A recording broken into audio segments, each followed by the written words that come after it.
Alright! So today, papanoorin natin tong hayop na kanta ni Pablo na The Boy Who Cried Wolf. At ito, isa to sa pinakabastos na kanta ni Pablo. At nung nireview ko yung album ni Pablo, ito yung nagpaiyak sa akin.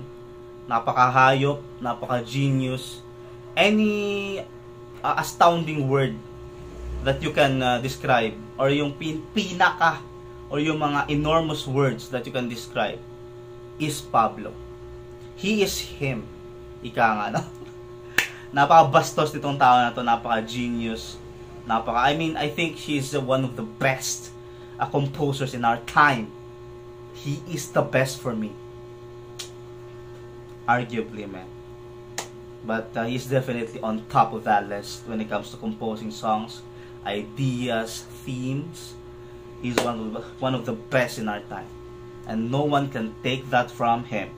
And today, papanoorin natin yung performance niya sa Wish Bus, which is uploaded last night.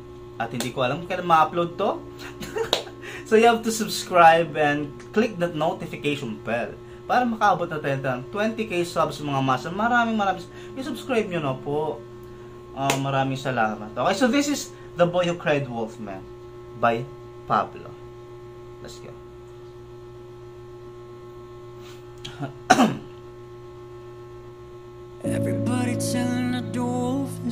Okay, so it's one of those songs na napakabastos na kumakanta. Hindi man lang tayo pinahinga muna. Pag play mo, huwag ka kumanta agad, boy. Joke lang. Pinagalitan. Gigil na gigil eh. Pag pindot mo, kalma, boy. Wala man lang for kahit ano man lang, 4 beats bago ka kumanta. Joke lang. Pinuno yan. He does whatever he likes, man. Kaya pwede niyang gawin kung anong gusto niya, boy. Ha? Okay.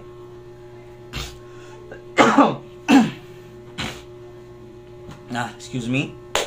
Pablo, we're ready for it. Okay. This is the king of P-pop. The best composer of our time. Hoy, ano ba? Ba't hindi ka nagpi-play? Okay. Everybody telling the wolf is big. Ain't nobody telling when the wolf is sad. And because of that, the wolf is going mad. Cause there's nobody willing to understand. Maybe I should be more like the sheep instead. Damn, man. Maybe they will listen if inside I'm dead. Maybe all this maybe's just because I'm scared. Freaking out, man. Nagpa-flashback sa akin yung punyetang review ko na umiyak ako dun, hayop, man. And this is very kasi, man, yung puso ko, hayop ka. Masyado kong tinitingnan si Pablo as an alpha, very strong. So for him to sing this song and to make this song, parang ano siya sa akin, para siyang battle cry ni Pablo na somewhat saying na, Taragis, man, sobrang tagal kong pinortray at ginanito yung sarili ko na dapat alpha, malakas ako. Bakit parang ngayon kailangan ko ba bakit parang ang pangit ng ano nila, ng asta ng iba sa akin? Pangit ng tanggap nila sa akin. Why is that? Is it because that I'm strong? Is it because na malupit ako? Alam mo yun, yung parang, para siyang, is it because that I'm tough? Na lumalaban ako ng patas sa buhay, pumapalag ako sa tadhana. Is it because of that? That's why may ibang nakukupalan sa akin. Should I be the sheep instead? Parang sinasabi niya ganun. So, having that kind of mindset na parang iniisip mo, ano ba, masama ba ako kasi pinagtatanggol ko yung sarili ko, nagiging matapang ako para sa sarili ko. Doon ako nasasaktan eh. Parang alam mo yun, parang you have no choice. Kasi pag naiyak ako, patay na ba? Yeah, you have no choice in this world. Because if you become too tough, They judge you na, puta yan, kupal yan ah. Ano ba, dapat ba ako ibubuli na lang ako palagi? Parang ganun dating sa akin nung kanta na to kapag kapag kinakanta siya ni Pablo. Sa tingin ko very personal to, very direct yung kanta na to, and I know that this is really him and this is what he feels. I know that.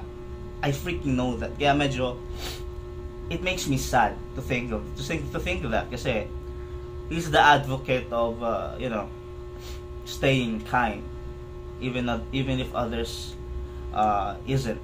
Ganun siya eh. Kaya sabi niya, maybe I should be the sheep instead. Kaya doon pa lang medyo nasasaktan na ako kasi masama bang maging palaban? Parang ganun yung dating sa akin. Ewan ko kung I don't know if it makes sense yung i-explain ko na to, pero yung nararamdaman ng puso ko ganun. And I'm hurting for him. Ganun yung dating nun. Ganun yung para sa akin. Wala na akong pakialam kung anong iniisip ng ibang meaning nun. Pero para sa akin, this is a direct and personal song from the heart of Pablo. And I can feel every single millisecond of it. Gumaganon-ganon pa siya sa kamay niya habang kinakanta. Parang, man, ano ba? Parang, alam mo yun, parang nagsasalita na parang, bakit ba? Nagpapakatapang lang naman ako. Alam mo yung parang mannerism na parang, alam mo yun, parang galing talaga sa puso niya. Pablo, sing it, man. I love this dude, man. And he is a very underrated singer. Kasi palagi nakikita sa kanya, ang galing mag-compose, ang pogi, ang galing na pinuno, pero he is really an underrated singer, man. Sobrang galing ng hayop na to, ganun yung ano, pero coming from me, that's a compliment. Hayop is just a term. Hayop sa galing, kumbaga. Okay. Everybody telling the wolf is dead. Ain't nobody telling when the wolf is sad. And because of that, the wolf is going mad. Cause there's nobody willing to understand.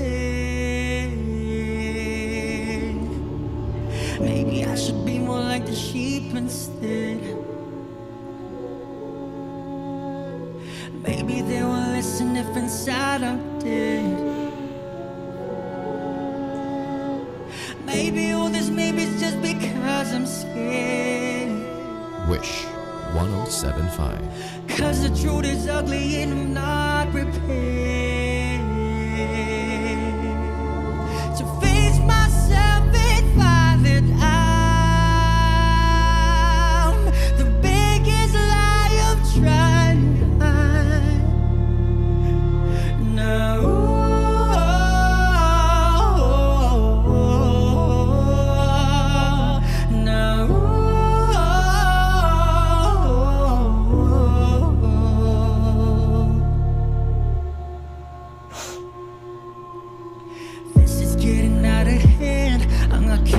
paa na may nanginginig, naman lang nagtangkang kumilala sa aking tinig. Halos mapatulan na nga ako ng litid, kahit pilit ko pang isarang mga matay.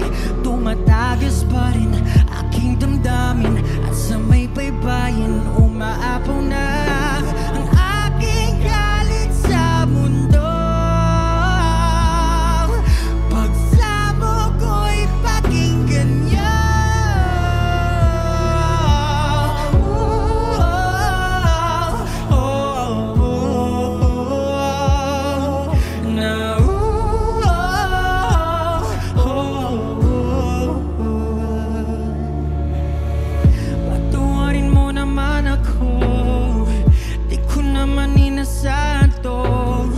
Wala naman akong ibang gusto, alam mo yan, kahit walang ideya ang mundo. At sa kabila ng mga pangyayari, wala naman akong iba pang masisisi, kung di ang sarili piniling isang tabi. At malayo lang sa mundo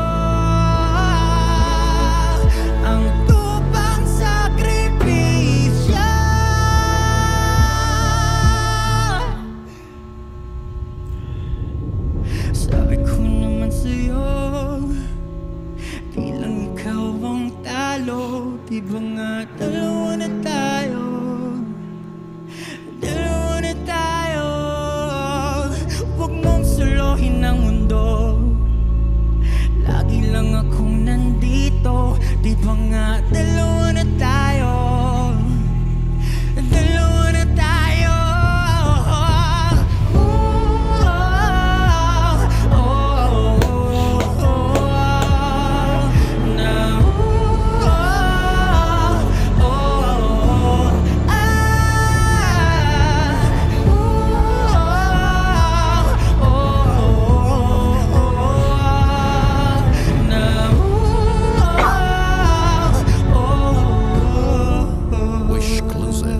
Wish 107.5.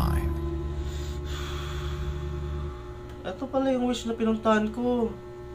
Baka nagip ako dito. Kita nga po, nakita ko na pala ito.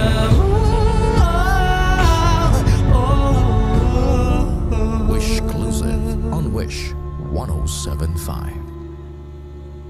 Hindi ba ako nagip? Hindi.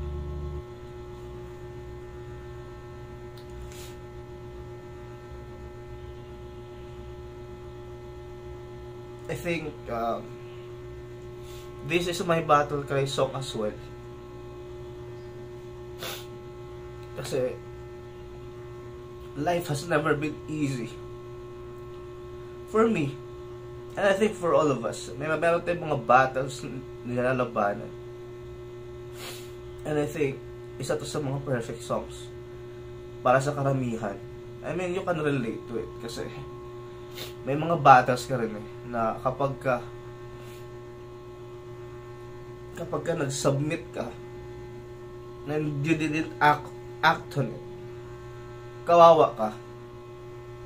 Tapos kapag ka ipagtanggol mo yung peace of mind mo, yung sarili mo,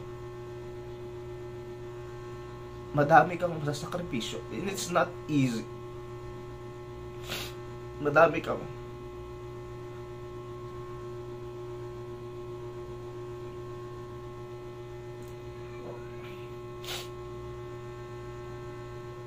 I guess dito na muna ngayon. Thank you so much for watching, guys. I should stop listening to this song and watching performances of Pablo about this song. But this is an amazing song. Very well sung. Very well written. Amazing. The genius of it. This is bravo. Perfection. So, thank you so much for watching. Sorry. Thank you, guys. Masters. Yeah.